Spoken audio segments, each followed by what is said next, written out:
Alexandre Lacaille, bientôt 49 ans, une fille de 12 ans. Et donc j'habite ici à Jardet, commune de Villarbon, une petite commune juste à côté de Blois. Je pense que dans le Loir-et-Cher, on est malgré tout pas mal loti puisque ça reste quand même un département qui est assez développé. On a la chance d'avoir un département qui est très polyvalent dans tous les sens du terme puisque même géographiquement, on a la Loire qui coupe le département en deux. Donc Sud-Loire, c'est la Sologne. Donc on voit déjà, on la voit d'ici la Sologne. On voit, c'est que des forêts, donc forêts, propriétés de chasse. Donc l'agriculture par là est un petit peu moins présente maintenant. Maintenant, c'est vraiment un département, tout le sud basé sur le tourisme à fond. Donc tous les châteaux, hein, le château de Chambord qu'on voit quasiment d'ici. Le château de Chambord qui draine quand même plus d'1 million de visiteurs par an. Donc c'est un gros truc. On a le zoo de Beauval aussi dans le sud. Pareil, c'est le deuxième lieu d'attraction qui est quand même connu au niveau français. Donc deux gros monuments au niveau du tourisme dans le Loir-et-Cher. Après le nord, donc on a la partie Beauce avec donc l'agriculture plus grande culture. On a le Perche avec de l'élevage. Et donc on a un département qui fonctionne assez bien quand même, qui est assez riche quoi. Par rapport, je dirais, à des départements, même dans le Limousin, par là, où c'est un petit peu loin de tout. Nous, ici, on est proximité de Paris. En 1h30, on est à Paris. On a l'autoroute A10 qui est juste là. On a la voie ferrée. On a le TGV qui passe, qui aurait pu passer là, mais ça aurait fait beaucoup. Donc, à l'époque, il est passé à Vendôme. Donc, Vendôme, toujours dans le Loir-et-Cher. On a le TGV qui passe à Vendôme. Donc, ça a énormément développé donc, le nord du département aussi. Beaucoup d'entreprises sur Vendôme, notamment même dans le luxe. Hein, Bernard Arnault a investi pas mal, là, Louis Vuitton, toutes ces entreprises-là, les grosses entreprises du luxe ont pas mal investi dans ces régions-là parce que proche de Paris et en même temps de la main-d'œuvre disponible. On est quand même une petite commune mais qui est très proche de Blois puisqu'on a Blois là, à moins de 5 minutes. Donc on va dire que oui, l'accès aux médecins, tout ça, ça peut encore aller, mais c'est vrai que c'est un gros souci même dans certaines communes qui sont un peu plus éloignées par ici, sur le département. Hein. Après, au niveau du commerce de proximité, maintenant, je pense que c'est en place. Mais c'est vrai qu'il y a des soucis à se faire, notamment par rapport à la santé. Les écoles, il y a de moins en moins d'enfants. Alors, bon, nous, là, au bas de Blois, c'est vrai que, voilà, je répète, on a la ville à côté. Donc, bon, il y a des mises en place de transports scolaires et tout ça qui restent encore acceptables pour les enfants. Mais des fermetures d'écoles dans les communes un peu plus éloignées, c'est vrai que ça arrive aussi, quoi. Parce que d'abord, on a de moins en moins d'enfants aussi. Donc, on a les avantages de la ville sans avoir les inconvénients. Et voilà. Et on a les avantages de la campagne, quoi, sans avoir les inconvénients non plus, dans le sens où on est proche de la ville, quoi. Donc on est vraiment à la campagne, vous voyez, c'est magnifique, mais on n'est pas tout seul, quoi. On va pas mettre 50 minutes à aller en ville pour, malgré tout, il y a certains magasins spécialisés où on les a que dans les grandes villes, quoi.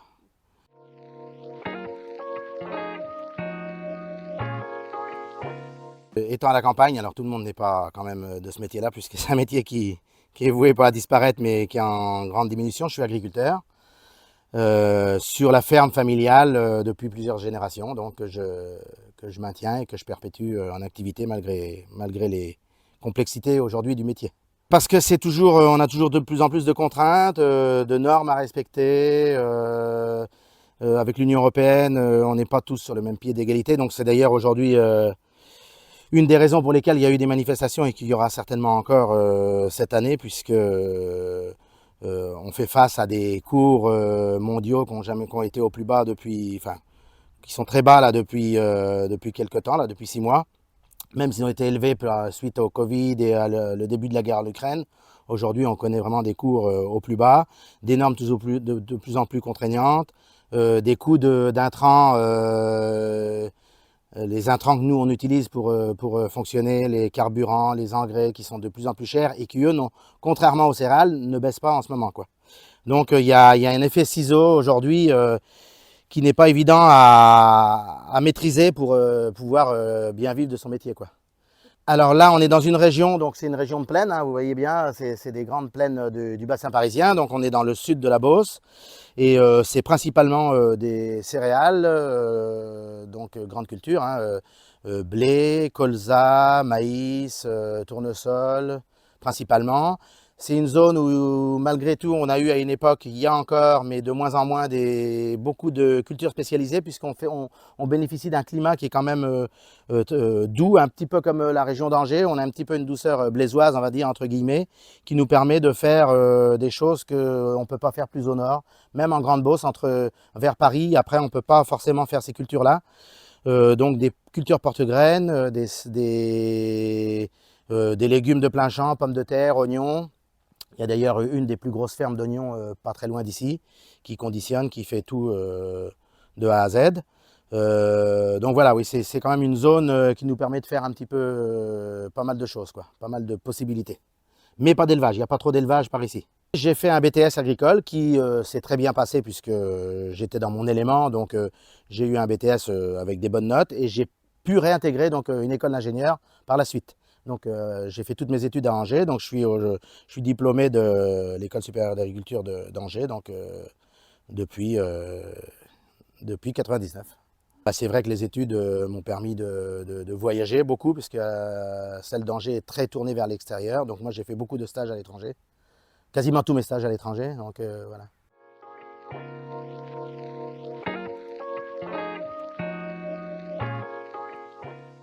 Alors les préoccupations du moment, donc comme je le disais tout à l'heure, bah, c'est de pouvoir perpétuer et de pouvoir continuer l'activité en bonne et due forme et surtout de pouvoir économiquement de pouvoir résister, quoi. Alors aujourd'hui, par ici, c'est l'agrandissement à outrance. Hein, c'est qui cherchera à manger le voisin le plus vite possible, quoi. Donc moi, j'aimerais bien pouvoir aussi m'agrandir un peu, mais pas forcément dans des grosses proportions, parce que j'ai vécu l'utilisation des grandes surfaces, et de toute façon, en France, on ne sera jamais un pays où on pourra concurrencer avec la Roumanie où j'étais, ou l'Ukraine. Bon, l'Ukraine aujourd'hui est en guerre, mais c'est des pays où les tailles d'exploitation, on ne pourra jamais rivaliser, nous, en France. Hein. Donc je pense qu'en France, il faut aujourd'hui conserver une agriculture plus ou moins familiale et avec des structures raisonnables, quoi. Pas forcément vouloir des milliers d'hectares, car on ne sera jamais de toute façon compétitif par rapport à certains pays. Comme le Brésil aussi, après plus loin, en Amérique du Sud, Brésil, Argentine, même États-Unis, voilà. Donc on est dans une autre, c'est pour ça que l'Union européenne, on est dans un autre objectif par rapport à tous ces pays que je viens de citer, quoi. Donc il faut réussir à maintenir une agriculture familiale avec des produits de qualité, mais pour ça, il faudrait qu'on ait aussi une politique derrière qui nous suive par rapport à ça, quoi, puisqu'on ne peut pas être sur le même pied d'égalité par rapport à des pays qui produisent avec d'autres intrants que nous, on n'a plus le droit aujourd'hui. Quand je parlais des normes, c'est ça aujourd'hui, même au sein de l'Union européenne. C'est pour ça que bon, il y a eu des camions de vidés, certains ne comprenaient pas, même d'autres pays comme moi, des Roumains m'ont dit oui, pourquoi vous avez vidé des... Mais parce que en fait, l'Espagne, par exemple, sur ses tomates, a le droit à certains insecticides que nous, en France, on n'a plus le droit. Donc c'est l'incohérence de l'Union européenne, quoi. Après, au niveau mondial, on sait que ça ne sera jamais possible. Donc, mais à ce moment-là, si on fait venir des produits, ok, puisque nous maintenant, on n'en a plus assez, ou on est obligé d'importer des produits que nous, on était capable de faire, mais à des prix défiant de concurrence, mais qui ne sont pas faits avec le même cahier des charges. Donc aujourd'hui, voilà, c'est pour ça qu'on se bat aujourd'hui au niveau du pays en France, puis même dans les autres pays européens, face à nos gouvernements respectifs pour leur faire comprendre que voilà, on n'est pas du tout sur le même pied d'égalité, quoi. Et on pourra jamais produire au même prix que ces pays-là, et surtout avec les mêmes normes de qualité, parce que nous aujourd'hui en France, on fait quand même des produits de qualité. On a quand même bien évolué même au niveau environnemental. Par rapport à il y a 20 ans, on produit quand même beaucoup mieux qu'il y a 20 ans, quoi. On utilise beaucoup moins de produits phyto, beaucoup moins d'engrais, parce qu'on est obligé de s'adapter, quoi, au contexte aussi. À la suite, effectivement, moi j'ai ma fille j'ai qu'une fille de 12 ans, mais ça peut faire justement sourire, parce que aujourd'hui je peux pas savoir. À une époque, on voulait avoir un garçon, quoi. Parce que c'est le garçon qui reprenait l'exploitation. Mais aujourd'hui, beaucoup de femmes reprennent des exploitations agricoles. Là, depuis 5-6 ans, même sur le Loir-et-Cher, moi j'en connais énormément de filles donc ont repris des fermes à 23 ans, 24 ans après leurs études. C'est pour ça que même si j'ai pas de garçon, demain, je pourrais transmettre peut-être l'exploitation à ma fille. Indépendant de tout mouvement politique, ou en général, les politiques sont un petit peu, peut-être moins maintenant parce qu'ils commencent à bouger un petit peu plus dans les campagnes, mais à une époque, ils étaient déconnectés, quoi, je pense. Les politiques étaient vraiment déconnectés de la vie à la campagne, ou même des petites villes de province, quoi. Alors des petites villes de province encore, ça pouvait peut-être aller, encore c'était limite. Maintenant c'est ok, mais la campagne, il y a encore du travail quand même pour qu'ils puissent être conscients de tous les problèmes. Et même au niveau, nous, notre métier là en agriculture, souvent on leur dit venez faire un tour, venez une journée sur la ferme, notamment là, avec les problématiques qu'il y a eu de manifestations agricoles. C'est ce que beaucoup leur disaient, quoi. Mais monsieur Attal, ou venez une journée, venez travailler avec nous et vous verrez, quoi. Parce que c'est vrai ils sont complètement à côté du panneau, quoi. Ils ne savent pas la réalité du métier et puis vraiment de la complexité du métier de tous les jours, quoi. Ils sont pas du tout conscients, quoi. C'est pas les politiques qui vont aider dans ce sens-là. Je pense que c'est aujourd'hui les moyens de communication.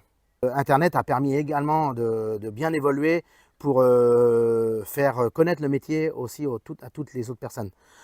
Notamment, il y en a pas sur le Loir-et-Cher encore. Il y en a un dans chaque département que je suis moi un petit peu par ici. Il y en a un jeune dans l'Indre-et-Loire, un autre dans le Loiret. L'Eure-et-Loire, il y a une femme que je connais aussi qui fait donc des agri-youtubeurs qu'on appelle, donc des agriculteurs qui ont une petite chaîne YouTube et qui parlent de leur métier. Alors ils font pas des vidéos tous les jours, mais certains font une vidéo qui retravaille et tout. C'est vraiment du métier. Ouais, ils font ça bien, hein. Ouais.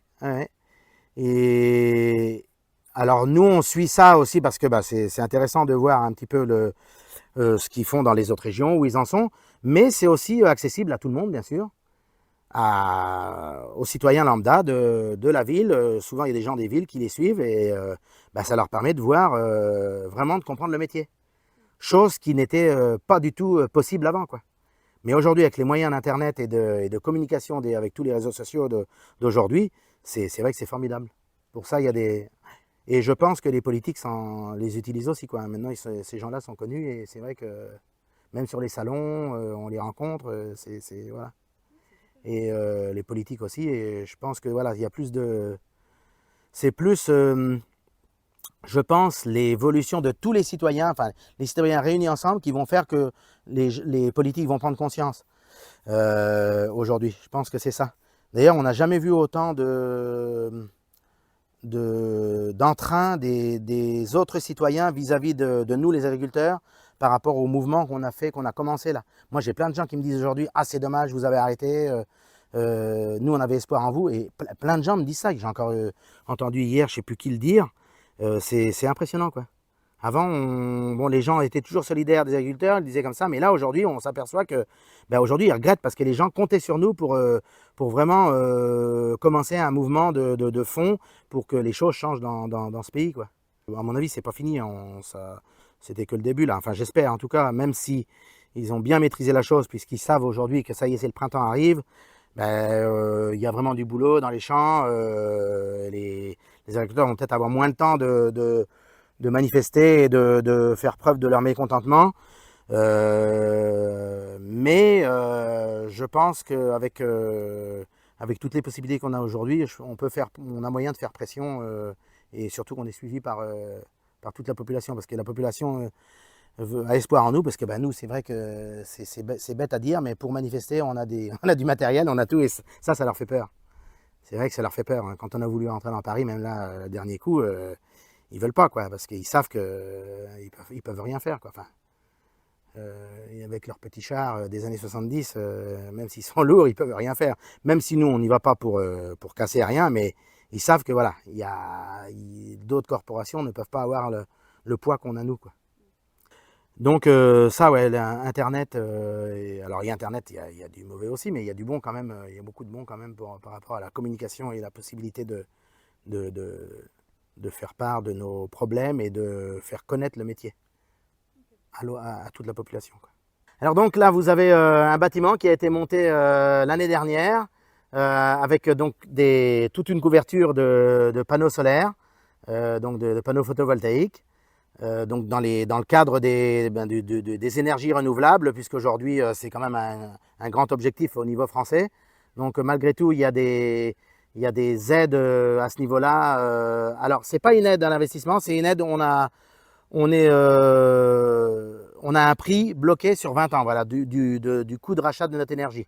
Puisque là, c'est un bâtiment qui est fait avec réinjection totale dans le réseau, ou donc en vente totale. Aujourd'hui, depuis les nouveaux projets qui se montent, beaucoup font aussi avec de l'autoconsommation pour notamment les entreprises qui ont des consommations régulières pour diminuer le coût de leur approvisionnement en électricité.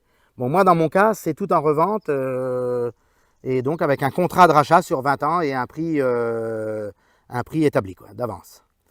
Alors c'est vrai que ça aide énormément pour même amortir le bâtiment, puisque 1500 mètres carrés, je vais produire à peu près 340 000, au moins 340 000 kW par an. Pour donner un ordre d'idée, c'est capable de fournir le village où je suis, donc à peu près où il y a 60 foyers, quoi. Donc sur l'année. Donc je trouve que c'est quand même intéressant. Et sur des bâtiments agricoles, je trouve que l'intégration est vraiment parfaite, quoi. Parce que ça fait des toitures qui sont jolies, qui sont même plus jolies qu'à la rigueur que de la tôle. Ça ressemble un petit peu à de l'ardoise. Donc voilà. Plutôt que de voir des grands parcs photovoltaïques au sol. Alors ici c'est interdit puisqu'on est en zone agricole, mais il y a quand même des projets qu'on voit fleurir en France où c'est quand même des terres, des bonnes terres agricoles ou même des terres de forêt dans les Landes. Il y a un projet où ils vont défricher quand même. Là je trouve ça un petit peu moyen, mais bon voilà, c'est pareil, ça c'est au niveau politique, quoi. Ah oui. Oui, en général, bon, moi, c'est rare que je n'aille pas voter et j'essaye de motiver les gens. Et là, je vois, j'ai des copains qui voulaient plus trop voter, qui vont y aller quand même, ouais. Ben, je dis oui parce que en fait, c'est une grosse erreur, hein. Moi, je sais qu'on s'est battu aussi avec ça. Bon, j'étais longtemps en Roumanie. Les Roumains, pareil, dégoûtés de leur politique, puisque politique corrompue, tout ça. Non, on va plus voter, ça sert à rien. Ce qui indirectement est vrai, mais quand même pas, parce que malgré tout, si le peuple par le moyen de vote, c'est un moyen de s'exprimer quand même, donc et de montrer aux gens que ben voilà, les citoyens existent. Et donc moi, oui, je vais voter. Ouais. Même si on sait qu'au final, le résultat ne sera peut-être pas comme on veut, mais c'est important d'y aller. Ouais. Alors l'Union européenne, comme elle a été créée au départ, je pense que l'idée était bonne, mais comme l'Union européenne qu'on fait aujourd'hui avec les politiques actuelles qu'on a, je pense qu'on va droit au mur. Et je pense que le général de Gaulle, le premier, enfin, c'est ce que je dis toujours, serait vraiment doit se retourner dans sa tombe aujourd'hui de voir l'Union européenne au niveau où elle est arrivée, quoi.